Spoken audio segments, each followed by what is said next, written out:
माझी संतोष खंडे. माझ्या शाळेचे नाव जिल्हा परिषद प्राथमिक शाळा मुंबई. इयत्ता 6वी वर्गात शिकते.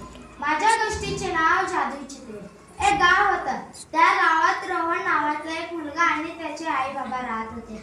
रोहन रोज शाळेला जायचा. उन्हाळ्याचा दिवस होता तर रोहन रोज पावसात भिजत जात होता आणि वर्गातले बाई म्हणाले, रोहन तू रोज भिजत येतो, केव्हा छत्री आणतोस? रोहन म्हणाला, बाई माझे बाबा मला छत्री घेऊन देतो म्हणले. त्या वर्गातले बबलू नावाचा मुलगा म्हणाला, अरे रोहन तुझ्याकडं तू दरवर्षी असंच म्हणतो मी छत्री छत्री आणतो. हे बघ माझ्या बाबांनी मला एक सुंदरशी छत्री दिली घेऊन, तू केव्हा आणतो छत्री? रोहन म्हणाला, मी पण छत्री आणेल एके दिवशी. आणि वर्गातले बाई म्हणाले, रोहन तू आज सगळं तुझं तर अंग भिजलंय, तू वर्गात बसलं तर तुझं अंग सगळं भिजेल, वर्ग सगळं घाण होईल. बाई म्हणाली रोहनला, रोहन तू घरी जा आणि उद्या ये, नाहीतर असं कर तू दाराजवळ बसून मी काय शिकवते ते ऐक.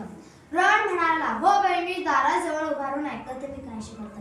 बाई शिकू लागली. रोहन एकदा दारातून एकदा खिडकीतून शिक्षक काय शिकवले ते बघू लागले.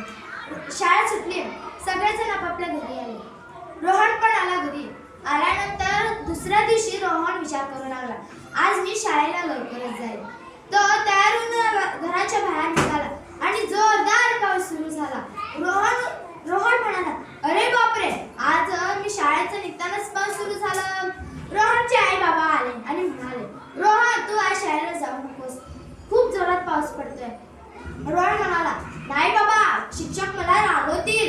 आई म्हणाले, तुम्ही असंच करता, माझ्या बाळाला एक छत्री घेऊन देता येत नाही?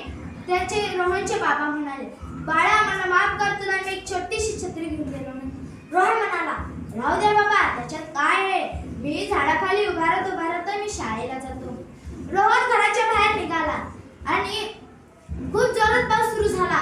तर रोहन एका झाडाखाली थांबला. तो आकाशाकडे पाहतो. ढग तर काळे फुट्ट झाले होते. रोहन एका झाडावर चढला आणि विचार करू लागला, पाऊस केव्हा थांबतो, शाळेला उशीर होतोय. आणि त्या रोहनला खूप भूक लागली होती.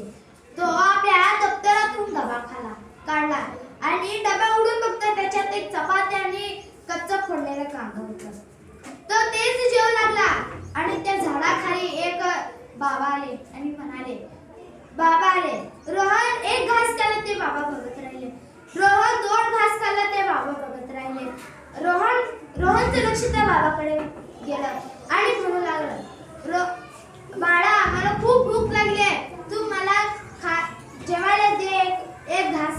रोहन म्हणाला, बाबा एक घास नाही, तुम्ही 2 भाकरी खावा, पण या भाकरी सोबत भाजी नाही, फोडलेला कच्चा कांदा आहे.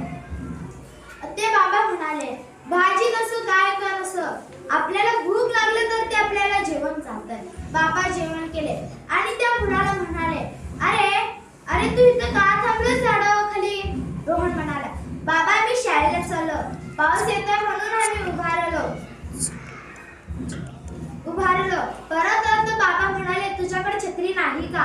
बाबा म्हणाले, नाही बाबा माझ्याकडे छत्री नाही. त्या बाबा आपल्या थैलीतून एक छत्री दिली आणि म्हणाले, हे घे बाळा, मी तुला एक छत्री देते. तो रोहन म्हणाला बाबांना, पण तुमच्याकडे छत्री असूनही तुम्ही भिजत आला. ते बाबा म्हणाले, उन्हाळा पावसाळा हिवाळा 3 ऋतूत आम्ही असंच राहतो, आम्हाला काहीच होत नाही. रोहन ते छत्री घेऊन शाळेत गेले. सगळेजण त्याला बघून हैराण झाले. अरे रोहन तर छत्री आणलास. रोहन आपल्या जागेवर जाऊन बसला. शाळा सुटल्या की सगळे वर्गातले मुले बाहेर आले आणि जोरदार वारा सुटला आणि जोरात पाऊस येऊ लागला. सगळे मुले आपापल्या छत्री खोलले. रोहनही सुद्धा आपल्या छत्री खोललं आणि सगळ्यांचं छत्री वाऱ्यावर उडून गेलं. फक्त रोहनचं एक छत्री राहिलं होतं. रोहन आपल्या मित्रांना म्हणाला, एक मित्र या, तुम्ही खूप भिजताय, माझ्या छत्री खाली या. बबलू नावाचा मुलगा म्हणाला, अरे पण तुझं तर छत्री एवढेच आहे, आम्हाला कसं पडणार?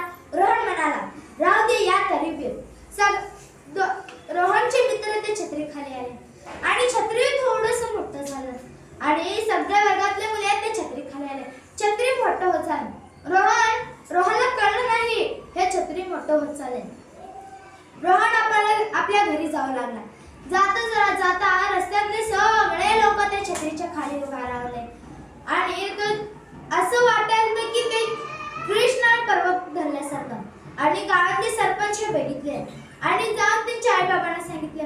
त्यांचे आई बाबा म्हणाले, रोहनची छत्री बघितले, ते तर छत्री खूप छोटं होतं आणि ते छत्री उगारलं. त्या छत्रीखाली सरपंच आणि त्यांचे आई बाबा उभारले. छत्री ते थोडं मोठं झालं. त्यांच्या आई बाबांना कळलं हे मामूली छत्री नाही, एक जादुई छत्री आहे.